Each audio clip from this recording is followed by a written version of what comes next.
Hello and welcome. I'm Ijoma Onyato. Tonight, President Buhari outlined steps towards the success of the African Continental Free Trade Area as he receives reports to assess impacts and readiness of Nigeria for the agreement. Tribunal dismisses application filed by a factional chairman of the Hope Democratic Party, Mr. Poland Tambre, seeking to withdraw HDP from the petition challenging the election of President Buhari. The Nigerian Air Force destroys ISWAP tactical headquarters in Koladam village, that's in Borno State, as part of ongoing Operation Green Sweep 2, launched to clear terrorists in the northeast. And firefighters battled wildfires in Spain's Catalonia region as temperatures soared to 40 degrees Celsius across parts of Europe, the worst in the region in 20 years. On business news tonight, Federal Account Allocation Committee have shared a total of 679.69 billion naira to the three tiers of government as federal allocation for the month of May. And on sports news tonight, Algeria booked their place in the last 16 of the 2019 Africa Cup of Nations after beating Senegal in the second Group C game. From the nation's capital, Civil Society Legislative Advocacy Center recommends clearly spelled role for security agencies during elections to avoid overlap of functions.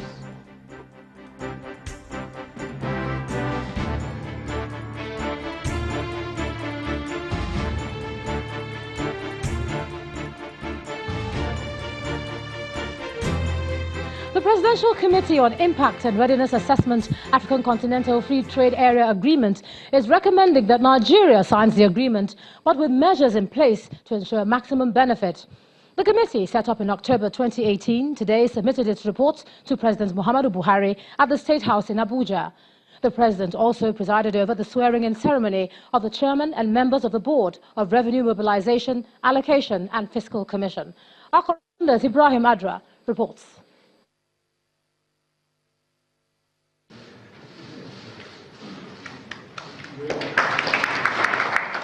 President Muhammadu Buhari gets the report of the Impact and Readiness Assessment. Vice President Yemi Osinbajo, just back from duty tour to the United States, and other government officials watch with keen interest.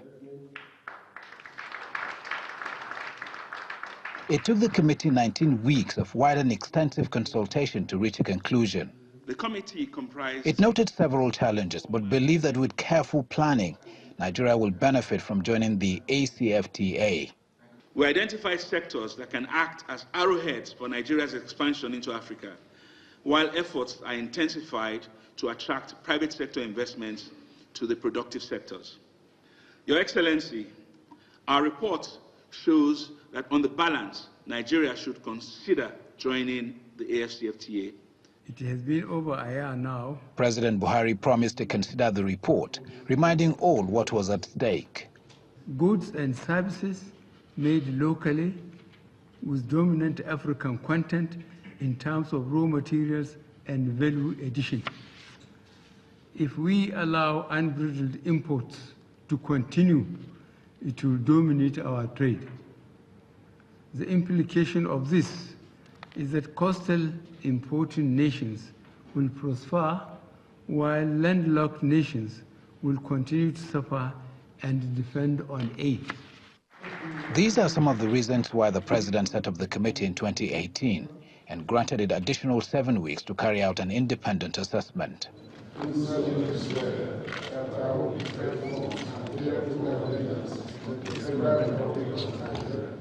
President Buhari also presided over the swearing-in of chairmen and members of the Revenue Mobilization, Allocation and Fiscal Commission.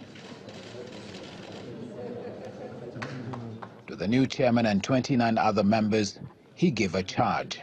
The expectation of government that he will rapidly and systematically set to work to address all areas of your mandates in a business-like manner. Thank you very much. Elias Mbam is the new chairman. He takes over at a time there are calls from some quarters for the review of the remunerations of members of the National Assembly. I don't want to go into reduce or increase, but part of our responsibility and mandate is to determine revenue, the remuneration appropriate to public office holders. The board has a 4-year tenure to carry out its assignment. including seeking new ways of revenue generation.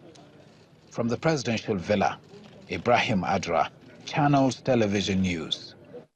Meanwhile, the Vice President, Professor Yemi Osinbajo, is back in the country after meeting with his United States counterpart, Mike Pence, in Washington, D.C.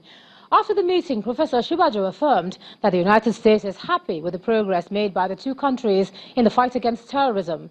He explained that the talks also focused on how both countries can work together to counter threats in the Sahel region.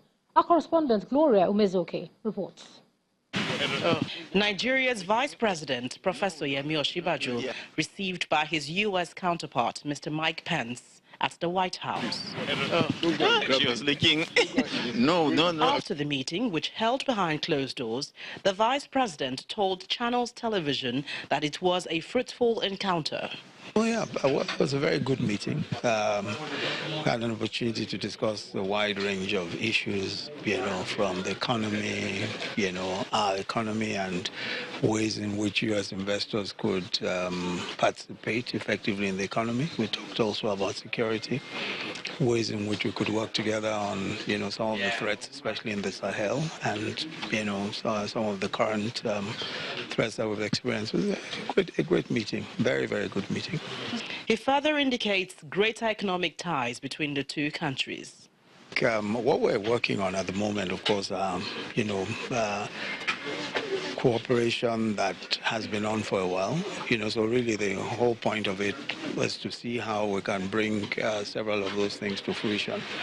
For example, there's a lot of cooperation on arms and ammunition, supply of arms and ammunition, which the U.S. very kindly and fortunately, have worked with us on. In the past few years, we've done quite a bit of work on acquisition of military hardware, especially, air platforms and all of that. And we think that that's we're moving that in the right direction.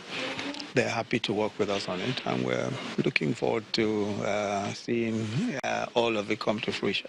This inaugural meeting between the vice presidents of U.S. and that of Nigeria is one that will certainly open doors for the country in so many ways and perhaps bring solution to the challenge of terrorism closer to the people. And in no distant time, Nigerians should begin to reap from the benefits of this inaugural meeting. From Washington, D.C., here in the United States, Gloria Umezoke, Channels Television News. To legal matters now, the Presidential Election Petitions Tribunal has dismissed the application filed by a factional chairman of the Hope Democratic Party seeking to expunge the HDP as a party in the petition challenging the election of President Muhammadu Buhari. In a unanimous ruling, Justice Muhammad Garba held that Mr. Poland Tambre did not swear to an affidavit challenging the averment by Mr. Ambrose Oworu on the recognized leadership of the HDP. Our correspondent, Amaka Okafor, reports. The tribunal has been sitting day to day on 3 different petitions filed against the election of President Muhammadu Buhari. The sitting today is for the petition of the Hope Democratic Party and the People's Democratic Movement. The tribunal delivered ruling in an application seeking to expunge the name of the HDP as a party in the petition. The application filed by a factional chairman of the party, Mr. Poland Tambre, was turned down by the tribunal on the grounds that there is no evidence before the tribunal to counter the averment of Mr. Ambrose Oworu on the leadership of the party. This is a victory for not just our party, not just our client, but victory for the masses, because this is to us a good and sound precedent. If you had gone any other way, your gaze would be as good as mine, because the consequences would be unimaginable. In another ruling, the tribunal dismissed 2 separate applications seeking the dismissal of the petition of the People's Democratic Movement against the outcome of the February 23rd presidential election, which produced President Muhammadu Buhari as the winner. Both the Independent National Electoral Commission and President Buhari, in response to the petition, had urged the Presidential Election Tribunal to dismiss the PDM's petition on the grounds of non-compliance with Section 18, subsection 1 of the first schedule of the Electoral Act. Delivering the ruling, the tribunal dismissed the 2 applications for being unmeritorious. The court, as the last hope of the common man, agreed with us that we have a right to come to court, and all the steps that were necessary for us to take for the court to hear our case has been taken by us, and their ruling justifies our position as a victory for our party and our candidate. Mr. Lemu also asked the tribunal for a day to commence the hearing of the petition against the president, having completed the pre-trial formalities. Our case is a very simple case, but with very, very dire and severe consequences. The law is that where a party or its candidate is unlawfully excluded, the election has to be nullified and there has to be a new election.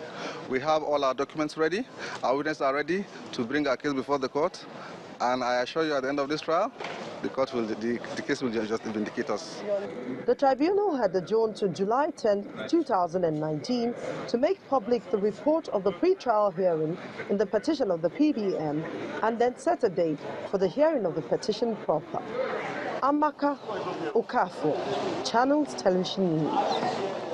And still in court, the prosecution in the trial of suspected billionaire kidnapper Chukwudumeme Onwamadike, popularly known as Evans, is seeking to call senior advocate of Nigeria, Mr. Femi Falana, as a witness in the case. At the continuation of hearing today at the Lagos High Court sitting in the Igboshere area, the prosecuting counsel, Mr. Yakubu Oshwala, explained the circumstances that required the calling of additional witnesses. He told the court that during the trial within trial, Evans mentioned that Mr. Falana had gone to visit him while in police custody, but was prevented from seeing him owing to the excessive torture he was undergoing. The court had concluded and conducted a trial within trial to ascertain Evans's claim that his confessional statement to the police after his arrest in 2017 was made under duress. Evans is currently facing 2 separate charges bordering on conspiracy to kidnap, kidnapping and attempted murder before Justice Adedayo Akintoye. The prosecutor said he would want to call the senior advocate of Nigeria as a witness in the interest of justice. Justice Akintoye has adjourned the case to September the 18th for ruling on the application to call Mr. Falana as a witness. Meanwhile, the former Minister of Information and Culture, Lai Mohammed, is scheduled to appear before a federal high court sitting in Abuja to explain his role in the alleged misapplication of a 2.5 billion naira federal government digital switchover program. A statement by the spokesperson of the Independent Corrupt Practices and Other Related Offences Commission, Mrs. Rashidat Okodua, says the former minister's involvement came to light following a discovery by the ICPC during investigations. It revealed that a government white paper on the execution of the DSO program was allegedly flouted by the Director General of the National Broadcasting Commission. The ICPC is also prosecuting the NBC's Director General, Ishak Modibo Kawu, on allegations of abuse of office and money laundering.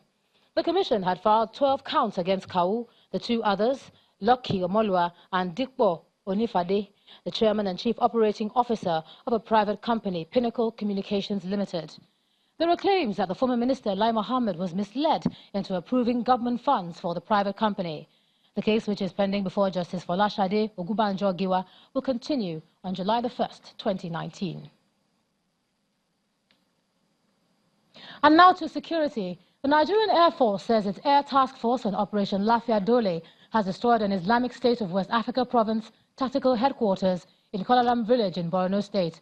A statement by the Director of Air Force Information and Public Relations, Air Commodore Ibikunle Daramola, says the onslaught is part of the military's new Operation Green Sweep 2, recently launched to fight against terrorists in the northeast. He explains that the attack was executed following a series of intelligence, surveillance and reconnaissance missions. It showed the presence of a significant number of ISWAP fighters in buildings under trees spread across the settlement, along which communication facilities with roof-mounted solar panels, defensive paraplets, as well as suspected tunnels at various locations.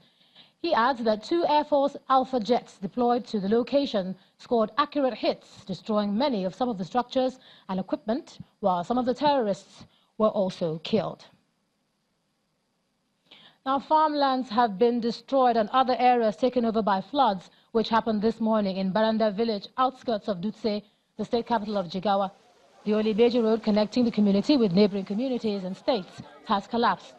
The Executive Secretary of the State Emergency Management Board, Mr. Sani Yusuf, says the state government began evacuating towns that are likely to be affected to higher grounds. In 2018, floods destroyed several houses and washed away farms in several communities of the state.